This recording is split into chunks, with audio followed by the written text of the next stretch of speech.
Assalamualaikum warahmatullahi wabarakatuh.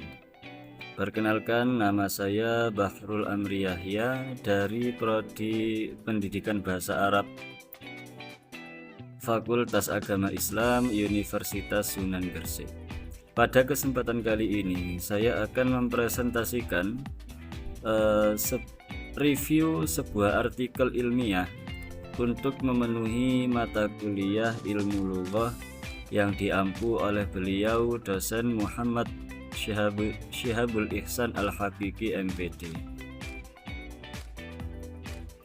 Artikel yang saya ulas berjudul Problematika Linguistik Ilmu Lughah dalam Penerjemahan Bahasa Arab ke Bahasa Indonesia, yang ditulis oleh Syihabuddin Nur dan diterbitkan dalam Jurnal Ilmiah Al-Qalam volume 9 nomor 17 edisi Januari sampai Juni 2016. Alasan saya memilih artikel ini karena temanya yang sangat relevan, terutama bagi kita mahasiswa pendidikan bahasa Arab. Mengetahui peta kesalahan dalam menerjemahkan merupakan langkah awal bagi kita agar tidak mengulangi kesalahan di masa yang akan datang.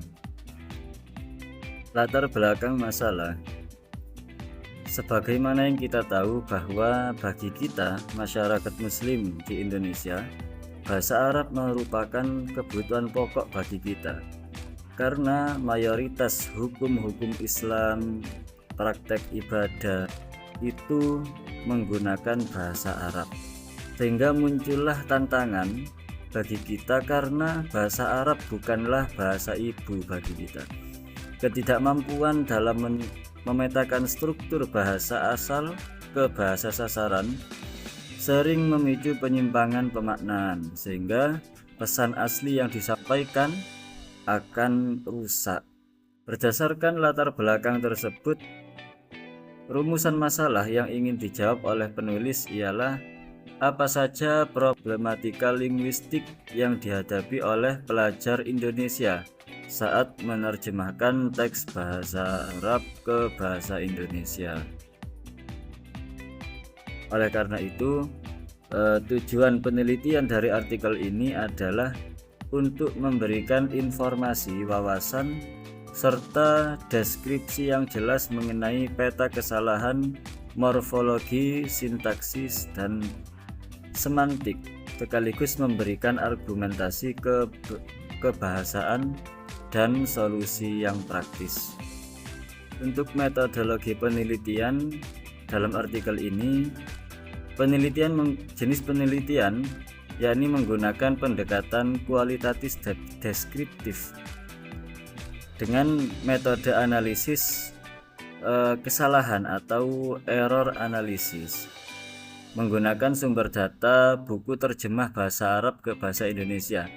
Nah, sedangkan yang dipakai dalam artikel ini adalah kitab Raudatul Thalibin karya Al-Ghazali. Untuk prosedur analisisnya, yakni mengikuti 5 langkah order pengumpulan sampel kesalahan, yakni contoh-contoh penerjemahan yang salah, kemudian mengidentifikasikan kemudian penjelasan, klasifikasi, dan penilaian kesalahan. Untuk fokus analisis hanya berfokus pada tataran linguistik tertulis, yakni morfologi, sintaksis, dan semantik. Jadi tidak membahas tentang yang non-teks atau yang lisan, hanya membahas pada teksnya saja. Dan inilah bagian inti, yakni temuan yang signifikan dalam artikel ini.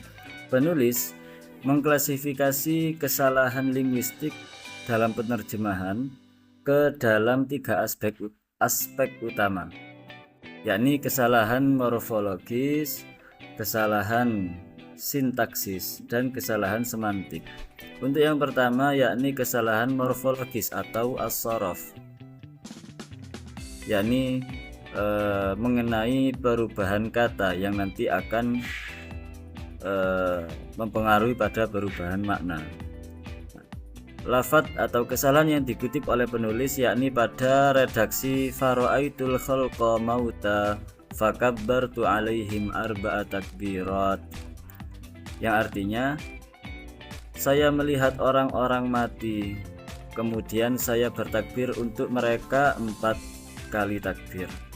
Nah, pada lafadz ini si penerjemah salah dalam mengklasifikasi lafadz mauta yang harusnya mauta merupakan jamak dari mayyit yang bermakna orang-orang mati, dikatakan sebagai mauti yang memiliki makna kematianku, sehingga kesalahan ini sangat fatal dan merusak pesan asli dari redaksi tersebut. Dan yang kedua yakni kesalahan sintaksis atau nahwu, atau yang artinya adalah status kalimat atau kedudukan kalimat. Dan untuk yang ini penulis mengutip redaksi inna mayyattali'u ala tilkal mu'allafatin nafsiyah yajid turasan dakhman fi tasyri'il islami. Nah, pada redaksi ini penerjemah salah memposisikan lafadz, di mana di situ ada inna mayyattali'u dan yajid turasan, yang mana kedua lafadz ini mayyattali'u dalam ilmu nahwu berkedudukan sebagai syarat atau sebab, kemudian yajid turasan ini berkedudukan sebagai jawab atau akibat. Dan jika diartikan barang siapa yang menelaah atau mempelajari karya-karya berharga tersebut maka ia akan menemukan warisan. Akan tetapi oleh penerjemah diartikan dengan dan sesungguhnya munculnya para pengarang-pengarang yang independen tersebut merupakan warisan. Nah, tidak memposisikan lafadz tersebut sebagai sebab akibat. Kemudian terdapat kesalahan lagi yakni pada lafadz mu'allafat yang seharusnya berbentuk isim maf'ul atau objek karangan. Oleh penerjemah diklasifikasikan sebagai isim fa'il mu'allifat yang artinya subjek atau pengarang. Padahal yang dimaksud adalah mu'allafat bukan mu'allifat.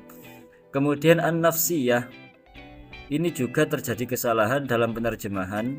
An-nafsiyah diterjemahkan oleh penerjemah sebagai independen, sedangkan an-nafsiyah yang dimaksud di sini adalah sesuatu yang berharga.